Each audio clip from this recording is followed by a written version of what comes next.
وأنزلنا الحديد فيه بأس شديد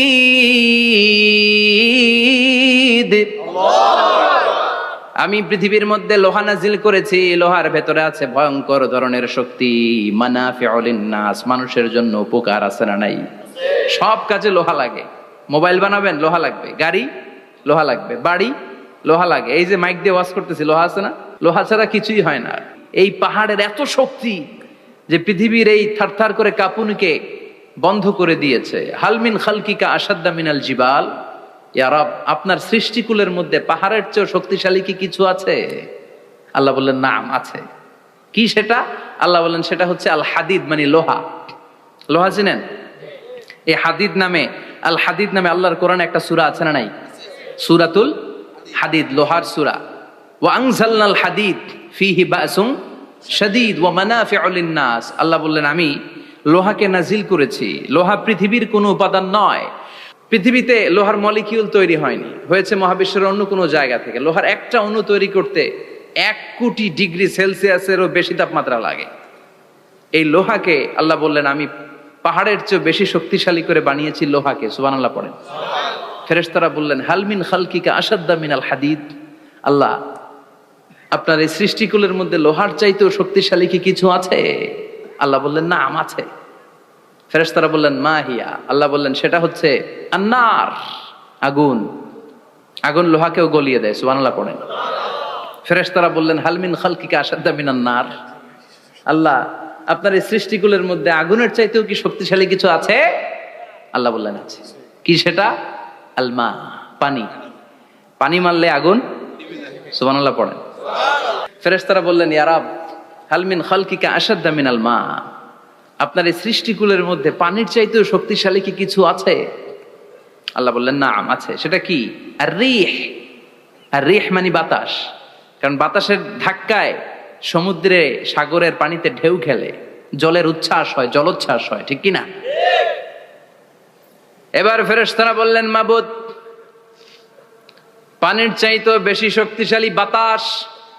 এবার আমাদের জানতে বড্ড মনে চায়, এই বাতাসের চাইতেও শক্তিশালী কোন সৃষ্টি আপনার সৃষ্টি জগতে আছে নাকি?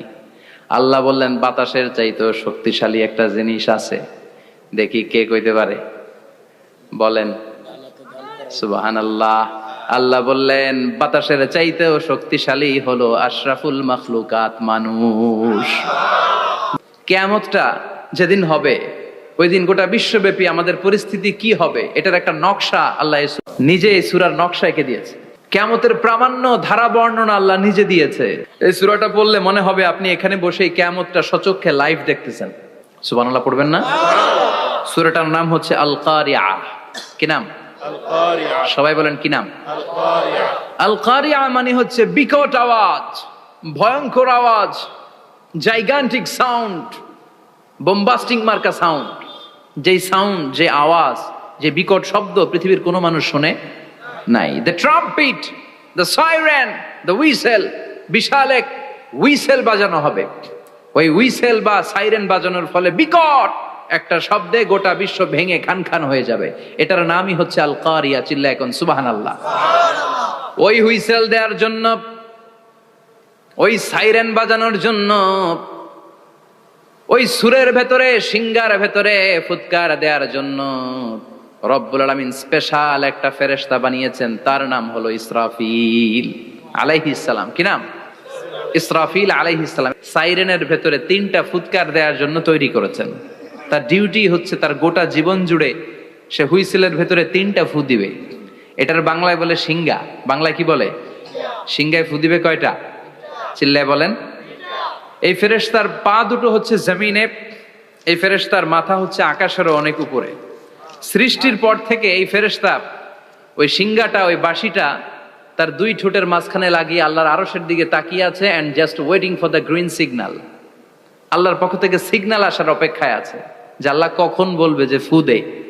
সুবহানাল্লাহ। 3টা ফু দেওয়ার জন্য রব্বুল আলামিন একটা ফেরেশতা বানালেন। ইসরাফিল ফেরেশতা সৃষ্টির শুরু থেকে বিশাল সিংহাটাকে, সাইরেনটাকে, ট্রাম্পিটটাকে দুই ঠোঁটের মাঝখানে লাগিয়ে আল্লাহর আরশের দিকে তাকিয়ে আছে। কবে আমার প্রভু বলবে সাইরেনের মধ্যে বাঁশি বাজা।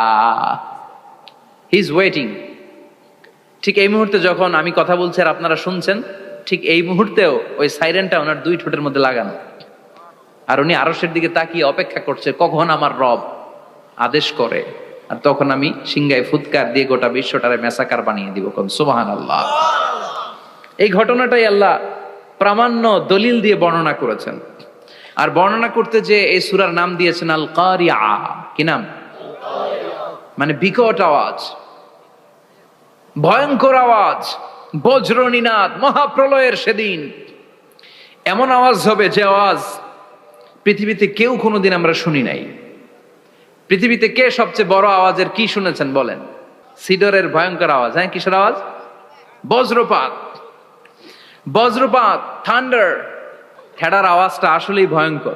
আমি বছরের বেশিরভাগ সময় জুড়ে থাকি মালয়েশিয়াতে। মালয়েশিয়ার পাশের দেশ সিঙ্গাপুর। পৃথিবীতে যেই কয়েকটা দেশে সবচেয়ে বেশি বজ্রপাত রেকর্ড করা হয় এর মধ্যে একটা হচ্ছে সিঙ্গাপুর, আর একটা হচ্ছে ভুটান। এই দেশগুলোতে সবচেয়ে বেশি বজ্রপাত পড়ে।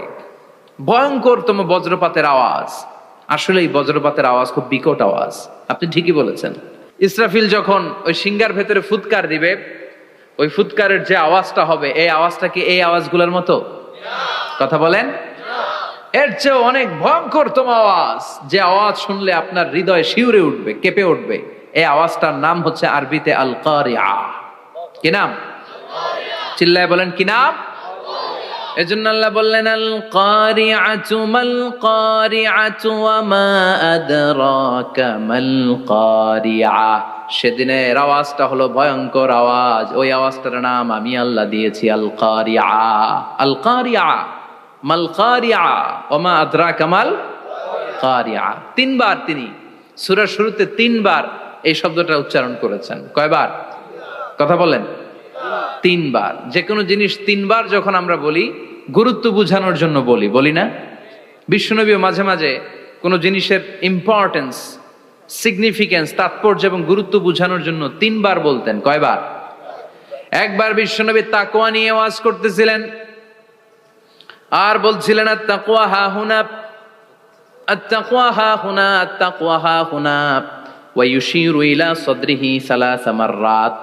তাকওয়া এখানে, তাকওয়া এখানে, তাকওয়া এখানে বলে বিশ্বনবী উনার হৃদয়ের দিকে, কলবের দিকে তিনবার ইঙ্গিত করেছেন। কয়বার? তাকওয়া মানে কার ভয়? আল্লাহর ভয়। আল্লাহর ভয় নিয়ে যখন ওয়াজ করছিলেন বিশ্বনবী বলছেন তাকওয়াটা এখানে, এখানে, এখানে। তেমনি মক্কাবাসীদের কাছে যখন সূরাতুল কারিয়া নাজিল হয়েছে, মক্কার কাফির মুশরিকদের দৃষ্টি আকর্ষণের জন্য আল্লাহ তাআলা এই সূরার শুরুতে আল কারিয়া শব্দটা একবার নয়, দুইবার নয়, তিনবার উল্লেখ করেছেন। পড়েন সুবহানাল্লাহ। আল্লাহ বললেন আল কারিআতু মাল কারিআতু ওয়া মা আদরাকা মাল কারিআ ইয়াউমা ইয়াকুনুন নাসু কাল ফারাশিল মাবথুস ওয়া তাকুনুল জিবালু কাল ইহনিল মানফুশ। সুবহানাল্লাহ পড়েন। আল্লাহ বললেন বিকট একটা আওয়াজ হবে। তিনটা আওয়াজ করার জন্য, তিনটা হুইসেল বাজানোর জন্য ইসরাফিলকে আমি বানালাম।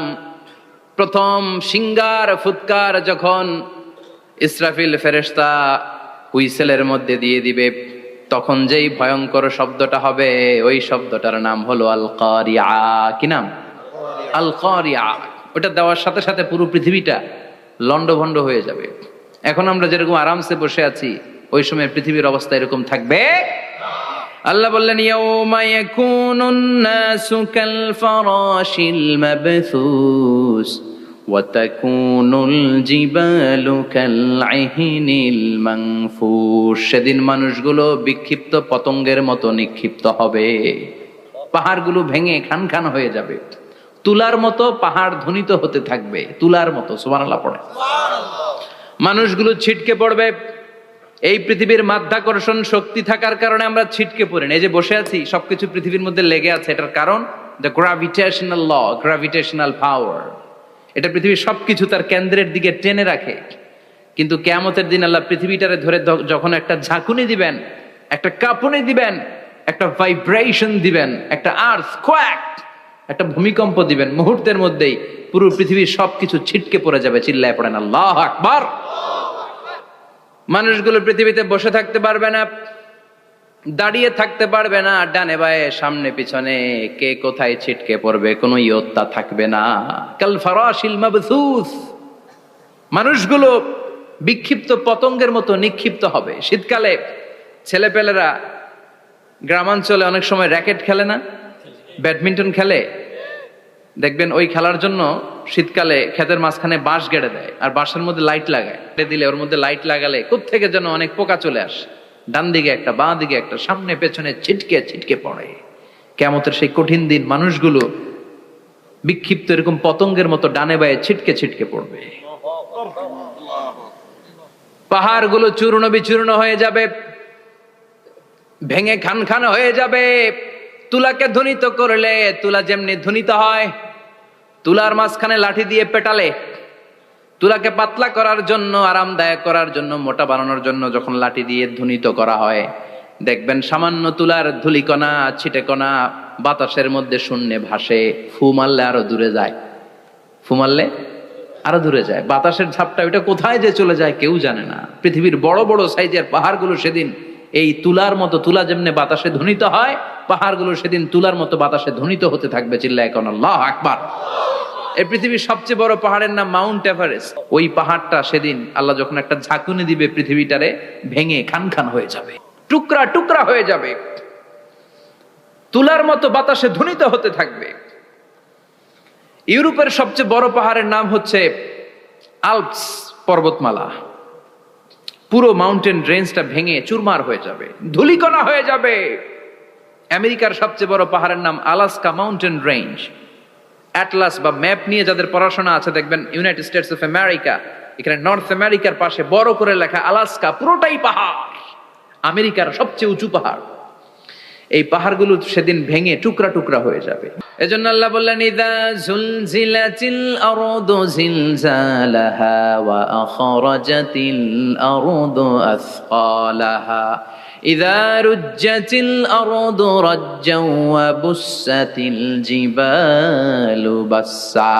সেদিন যখন আল্লাহ একটা ভূমিকম্প তৈরি করবে, পৃথিবীটাকে যখন নাড়িয়ে দিবে, কাঁপিয়ে দিবে, একটা পাহাড়ও টিকবে না, সবগুলো পাহাড় তুলার মতো ধ্বনিত হতে থাকবে, ছিন্ন বিচ্ছিন্ন হয়ে ডানে বায়ে ছিটকে পড়বে। চন্দ্র সূর্য আলো থাকবে না, মানুষের চোখগুলো ছানা বড়া হয়ে যাবে। ফাইদা বারিকাল বাসারু ওয়া খাসাফাল কামারু ওয়া জুমিআশ শামসু ওয়াল কামার ইয়াকুলুল ইনসানু আইনাল মাফার। চাঁদে আলো থাকবে না, সূর্যে আলো থাকবে না, প্রক্সিমা সেন্ট্রাইতে আলো থাকবে না, আলফা সেন্ট্রাই এ, আলফা সেন্ট্রাই বি, ইটা ক্যারিনা, ব্যাটেল জিউস, অ্যান্ড্রোমেডা, একটার ভেতরেও সেদিন আলো থাকবে না, সবগুলো অন্ধকার হয়ে যাবে। সাগরের পানির মধ্যে সেদিন দাউ দাউ করে আগুন জ্বলবে। সেই দিনটার নাম হচ্ছে আল কারিয়া। মাল ওয়ামা আদরাকা মাল। মানুষগুলো পাগল হয়ে যাবে। কেউ থাকবে তখন টয়লেটে, ইমাজিন কেমন ভাবে আল্লাহ নকশা এঁকেছেন। কেউ থাকবে টয়লেটে, কেউ থাকবে ক্ষেত খামারে, কেউ থাকবে অফিস আদালতে, কেউ থাকবে রান্নাঘরে, কেউ থাকবে মৌজ মাস্তির ভেতরে। ঠিক তখনই কিয়ামত হয়ে যাবে, কেউ পার পাবে না, সবার মুখে একটা চিৎকার, আইনাল মাফার। পালাবো কোথায়? কিয়ামতটা শুধু পৃথিবীর একদিকে অনুষ্ঠিত হবে না, গোটা বিশ্বব্যাপী হবে, তাই না?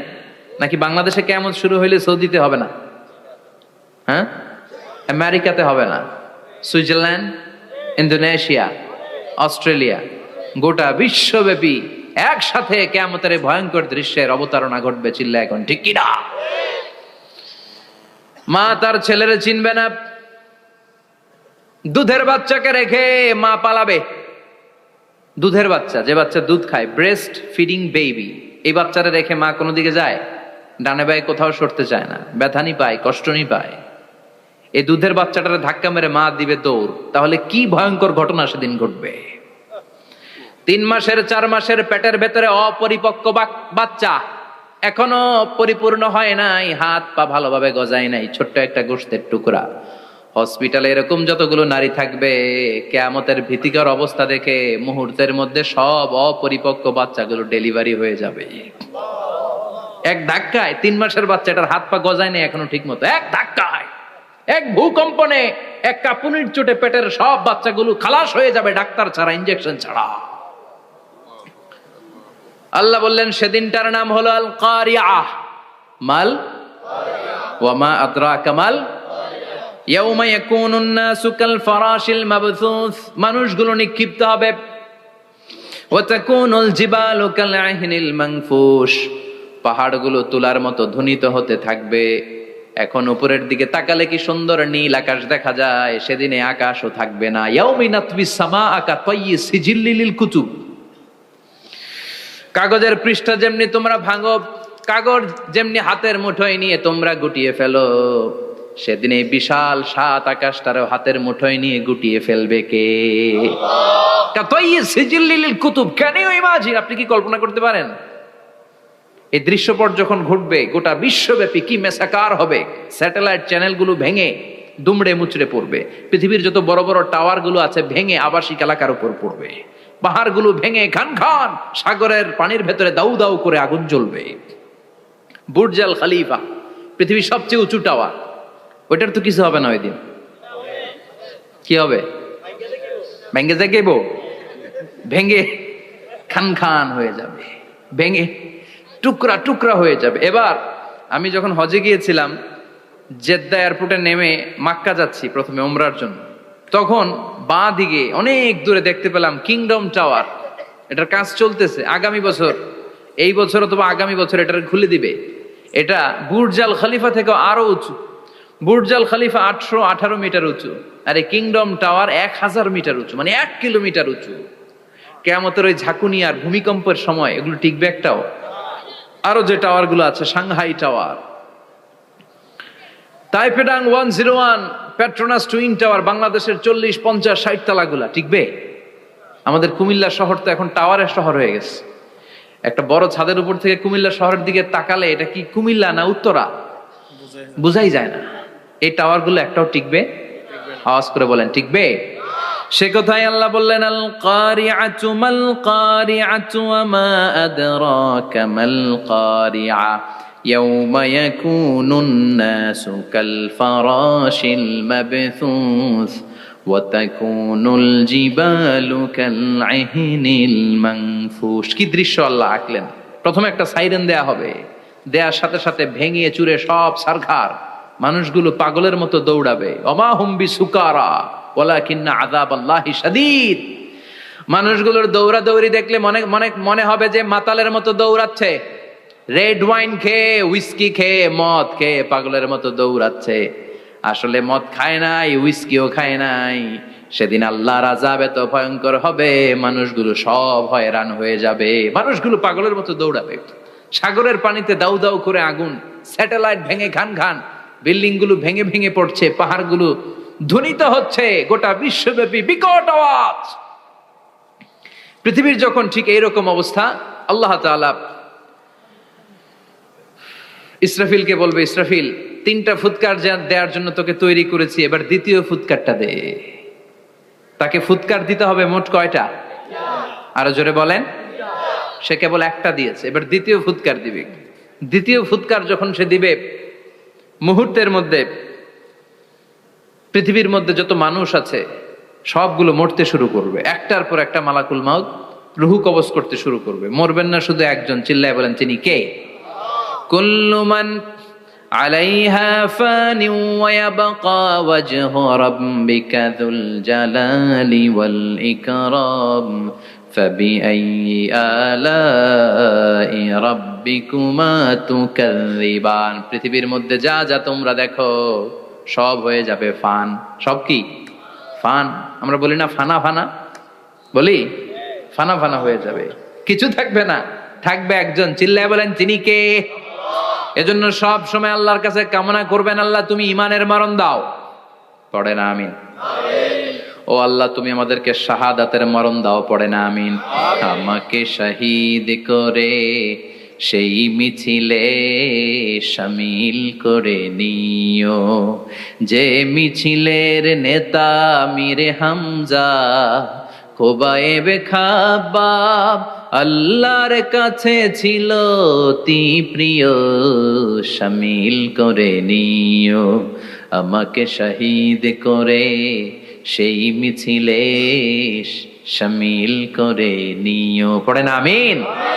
বিশ্বনবী বলেন, শাহাদাতের তামান্না নিয়ে যদি, অন্তরে শাহাদাতের ইচ্ছা নিয়ে যদি, শাহাদাতের তামান্না নিয়ে যদি কেউ বিছানার মধ্যে ডায়রিয়া রোগে আক্রান্ত হয়েও মারা যায়, হার্ট অ্যাটাক করেও মারা যায়, স্ট্রোক করেও যদি মারা যায়, কিন্তু অন্তরে যদি শাহাদাতের তামান্না থাকে, কিয়ামতের ময়দানে শহীদদের সাথে তারে দাঁড় করাবে কে? ঈমানের পথে অবিচল থেকে আমার মরণ যেন হয়। পড়েন আমিন। আমার সাথে সাথে বলেন, ঈমানের পথে অবিচল থেকে আমার মরণ যেন হয়। তোমারই কাছে মিনতি আমার, তোমারই কাছে মিনতি আমার, মহামহিম দয়াময়। ঈমানের পথে অবিচল থেকে আমার মরণ যেন হয়। পড়েন আমিন। ঈমানের মৃত্যু এক, আল্লাহ ছাড়া কেউ দিতে পারে না। শাহাদাতের মৃত্যু আল্লাহ ছাড়া কেউ দিতে পারে না। এজন্য আখের যদি ভালো হয়, সব ভালো তার, শেষ ভালো যার। বিশ্বনবী দোয়া করতেন, আল্লাহুম্মা রযুকনা হুসনাল খাওয়াতিম, আল্লাহুম্মা রযুকনা হুসনাল খাওয়াতিম। প্রতিদিন সব সময় নামাজের পরে পড়বেন, আল্লাহুম্মা রযুকনা হুসনাল খাওয়াতিম, আল্লাহুম্মা রযুকনা হুসনাল খাওয়াতিম। আল্লাহ আমাদের শেষটাকে ভালো করো, আমাদের শেষটাকে তুমি ঈমানের উপর করো। পড়েন আমিন। অনেক আল্লাহওয়ালা নামাজি শেষ জীবনে মুরতাদ হয়ে যায়, নাস্তিক হয়ে যায়, আছে না নাই? মুফাসসির ইসলামের নাম শুনছেন? অনেক ইসলামের বয়ান দিত লোকটা শুরু থেকে আমি তাকে চিনতাম। অনেক ইসলামের বয়ান করতো, ইসলামের পক্ষে এসে অনলাইনে কথা বলতো। আস্তে আস্তে আস্তে আস্তে নাস্তিক হয়ে গেছে। এজন্য বিশ্বনবী বলতেন, আল্লাহুম্মা রযুকনা হুসনাল খাওয়াতিম, আল্লাহ শেষটা আমার ভালো করো, আমার শেষটা যেন কালিমাতুত তাইয়্যিবা লা ইলাহা ইল্লাল্লাহর উপর হয়, আমার শেষটা যেন ঈমানের উপর হয়। পড়েন আমিন। এক সাহাবা জিহাদের ময়দানে, বুখারীর বর্ণনা, যুদ্ধের ময়দানে সে সামনে যাই পাচ্ছে, লা তাজিদু শাযযা ওয়ালা ফাযযা ইল্লা ইয়াকতুলু বিসাইফি, বিশাল তলোয়ার নিয়ে আল্লাহু আকবার বলে বলে কাফের আর মুশরিকের বাচ্চাগুলোরে কচুকাটা করছে। সাহাবী নবীর কাছে এসে খুশ খবর দেয়, ও নবী দেখেন আপনার সাহাবী দিন কায়েমের আন্দোলনে কালিমার পতাকাটারে জমিনের বুকে পতপত করে উড়ানোর জন্য কেমন করে যুদ্ধের ময়দানে, জিহাদের ময়দানে কাফের আর মুশরিকদেরকে কচুকাটা করছে। নবী দেখেন আজকের জিহাদের ময়দানে যুদ্ধের সব সওয়াব আল্লাহ এই সাহাবীরই দিয়ে দিবে। বিশ্বনবী বললেন, হুয়া ফিন্নার, সে জাহান্নামে যাবে। সাহাবীরা তো অবাক, জীবন বাজি রেখে তলোয়ার নিয়ে কাফেরদের সাথে যুদ্ধে ময়দানের মধ্যে লিপ্ত, একটার পর একটা কাফের গুলোরে হত্যা করে জাহান্নামের মেহমান করে পাঠিয়ে দিচ্ছে। এই লোকটা কেমন করে জাহান্নামী হয়? বিশ্বনবী বললেন, হুয়া ফিন নার, এই লোকটা জাহান্নামে যাবে, এরে কেউ বাঁচাতে পারবে না, জাহান্নামী। এক সাহাবী মনে মনে বলল, এই লোকটা কেমন করে জাহান্নামী হয়, আমি তার পেছনে পেছনে দেখবো তার শেষ পর্যন্ত কি ঘটে, কারণ নবী যা বলে এটা তো কোনোদিন মিথ্যা হতে পারে। সাহাবী লুকিয়ে লুকিয়ে তার পিছু নিল, দেখলো যুদ্ধ করতে করতে জিহাদের ময়দানে শত্রুদের মাঝখানে ঘাটির ভেতরে সে মারতে মারতে চলে গিয়েছে, মারতে মারতে কাফেরদের মাঝখানে এমন জায়গায় চলে গিয়েছে চারদিক থেকে কাফেররা তাকে ঘেরাও দিয়ে ফেলেছে। এবার আর সে পারে না, দীর্ঘ সময় যুদ্ধ করতে করতে এবার ক্লান্ত শ্রান্ত, এবার নিজেও মারে আবার মাইরও খায়, মারে আবার মাইরও খায়। খেতে খেতে হঠাৎ এক কাফেরের তলোয়ারের আঘাত তার ডান হাত নাই, এক কোপে ডান হাতটা জমিনে পড়ে গিয়েছে, ফিনকে দিয়ে রক্ত, ব্লিডিং হতে হতে, রক্তপাত হতে হতে সাহাবী নিস্তেজ, আর পারে না, আর সহ্য করতে পারে না। শাহাদাতের জন্য অল্প একটু দেরি, এই অল্প একটু দেরি সাহাবীর আর সহ্য হয় নাই। ওই সাহাবী নিজের তলোয়ারটা জমিনের মধ্যে গেড়ে তলোয়ারের উপরে ঝাঁপিয়ে পড়েছে। তলোয়ারের এক মাথা পেটের এইখান দিয়ে ঢুকে পিঠের ওই পাশ দিয়ে বের হয়েছে। যে সাহাবী পেছন থেকে ফলো করেছে সে বলে আশহাদু আন্না মুহাম্মাদ রাসূলুল্লাহ, আল্লাহু আকবার। দৌড়ে এসে নবীর কাছে বলে, ও নবী, আপনি যে নবী, শেষ নবী, আখিরি জামানার পয়গম্বর, আপনি যে বিশ্ব নবী, কোনো সন্দেহ নাই। আমি নিজ চোখে চাক্ষুষ দেখে এসেছি আপনার ওই সাহাবা আত্মহত্যা করে দুনিয়া থেকে বিদায় হয়েছে। এজন্য শেষটা কার, শেষটা কিভাবে যায় আমরা জানি। এজন্য আল্লাহর কাছে আমরা ফরিয়াদ করি আমাদের মৃত্যু যেন ঈমানের মৃত্যু হয়। আমিন পড়েন, আর জোরে পড়েন আমিন। দ্বিতীয় ফুৎকার দেওয়ার সাথে সাথে আল্লাহ মালাকুল মাউতকে বলবে, ও মালাকুল মাউত, পৃথিবীর সব মানুষগুলোর রূহ কবজ কর। সব মানুষের রূহ কবজ হয়ে যাবে। সব জিনদের রূহ কবজ কর। সব জিনদেরও রূহ কবজ হয়ে যাবে। এবার সব ফেরেশতাদের রূহ কবজ কর। সব ফেরেশতাদের রূহ কবজ হয়ে যাবে। আল্লাহ বলবেন আখবিরনি মাইয়াবকা, আর কে কে বেঁচে আছে বল।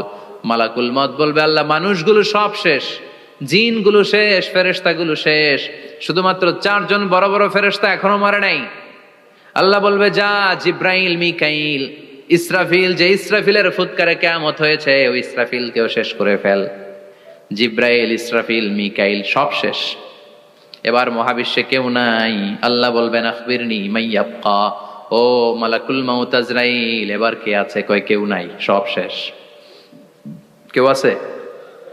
কেউ নাই, সব শেষ। আছে শুধু আল্লাহ আর মালাকুল মাউত, ঠিক কি না? আল্লাহ বলবে আখবিরনি মাইয়াবকা, ও মালাকুল মাউত, আমারে বল কে আছে? কয় আমি আছি। কয় তুই মর। আমি আছি, আমি। আল্লাহ বলবে তাহলে এবার তুই মর। তুই মর শোনার সাথে সাথে মালাকুল মাউতের কাঁপুনি ছুটে যাবে, খিচুনি ছুটে যাবে, ভয় ভয়ে খিচুনি ছুটে যাবে। কারণ মৃত্যুটা তো সে দেখেছে। দুইটা সিস্টেমে মালাকুল মাউত রূহ কবজ করে। আপনারা যারা আল্লাহওয়ালা, আপনাদের মাথার সামনে এসে একটা যুবক, সুশ্রী, যত সুন্দর হতে পারে একজন মানুষ, এরকম একজন মানুষের চেহারায় আসবে আপনাদের কাছে। এসে সুগন্ধি পারফিউম মাখা সাদা ধবধবে কাপড় পরে এসে আপনার শিওরে বসবে। এসে খুবই বিনয়ের সাথে, ভদ্রতার সাথে বলবে, ইয়া আইয়াতুহান নাফসুল মুতমাইন্না, ইয়া আইয়াতুহান নাফসুল মুতমাইন্না, ইয়া আইয়াতুহান নাফসুত তাইয়্যিবা, হে পবিত্র আত্মা বেরোয় আয়। বলার সাথে সাথে আপনার রুহটা স্মুথলি বের হয়ে যাবে। ইয়াতি বিহানুত মিন হানুতিল জান্নাহ, কাফান মিন আকফানিল জান্নাহ, জান্নাতের হানুতে করে কাফনের মধ্যে পেঁচিয়ে আপনার রুহটারে মালাকুল মাউত ইল্লিনে নিয়ে যাবে। আল্লাহ আমাদের সবার নসিবে এই ঘটনা তুমি জারি করে দিও, আমিন। আর যারা ইসলাম মানে নাই, কোরআন মানে নাই, বিশ্ব নবীরা মানে নাই, তাদের সামনে কুৎসিত আকৃতির একটা ভয়ঙ্কর চেহারা নিয়ে আসবে। বিআকবাহি মা ইয়াকুন, হাদিসে এসেছে, যত খারাপ হতে পারে একজন মানুষের চেহারা, যত দুর্গন্ধযুক্ত হতে পারে একজন মানুষের দেহ, বিদঘুটে ভয়ঙ্কর রাক্ষসে এক চেহারা নিয়ে আসবে। মুমিনের সামনে এসে যেমনি ভদ্রভাবে বসে যায়, সে এরকম আসবে না। সে ত্রাস সৃষ্টি করবে। ডাকাত যখন আপনার অ্যাটাক করে এমন ত্রাস সৃষ্টি করবে, কোপ মেরে আঘাত করে আপনি ভয়ে সব দিয়ে দিবেন। ওনারা দেখলে আপনার পিলে চমকে যাবে। ভয়ঙ্কর দুর্গন্ধযুক্ত কালো একটা ড্রেস পরে আপনার সামনে এসে এমন ত্রাস সৃষ্টি করে বসবে, ওইটা দেখলে অবস্থা খারাপ। চিৎকার দিয়ে ধমকাবে আর বলবে, ইয়া আইয়াতুহান নাফসুল খাবিসা, হে পাপাত্তা বেরোয় আয় ইলা গাদাবিল্লাহ, আল্লাহর ক্ষোভ, আল্লাহর রাগের দিকে তুই বের হয়ে আয়। মুমিনের আত্মাটা যেমনি স্মুথলি বের হয়ে এসেছে, কাফেরের আত্মাটা বলার সাথে সাথে বেরোতে চাইবে না। আত্মাটা একবার ডানে দৌড়, একবার বায়ে দৌড়, একবার সামনে দৌড়, আর একবার পিছনে দৌড়। এবার মালাকুল মাউত আরো হিংস্র হয়ে যাবে। পা থেকে টান মেরে সারা দেহ থেকে খিচুনি দিয়ে পুরো দেহটারে চাপতে চাপতে জীবিত একটা ছাগলের চামড়া জীবিত অবস্থায় তার দেহ থেকে উল্টো দিকে টেনে টেনে বের করলে যেমন কষ্ট হয়, একজন কাফেরের রুহু দেহ থেকে টেনে হিচড়ে মালাকুল মাউত বের করে ফেলবে। এজন্য আল্লাহর কাছে আমরা চাই, ঈমানের পথে অবিচল থেকে আমার মরণ যেন হয়। প্রতিদিন পড়বেন এটা দোয়া। ঈমানের পথে থেকে যেন আমাদের মৃত্যু হয়। পড়েন আমিন। মালাকুল মাউত এই দৃশ্যগুলো নিজেই ঘটিয়েছে। তার জানা আছে মৃত্যুর কত কষ্ট। আল্লাহ বলবেন মর, বলার সাথে সাথে কাঁপুনি ছুটে যাবে, আল্লাহ বলবেন কেঁপে লাভ নাই, মরতে হবেই, কারণ কুল্লু নাফসিং, everyone has to take the test of death. সবাইকে মৃত্যু নিতে হবে, গ্রহণ করতে হবে স্বাদ। The most certain thing in our life is death, but the most uncertain thing in our life is the time of death. আমাদের জীবনের সবচেয়ে সুনিশ্চিত বিষয় হচ্ছে যে আমরা মরবো, এটা আমরা সবাই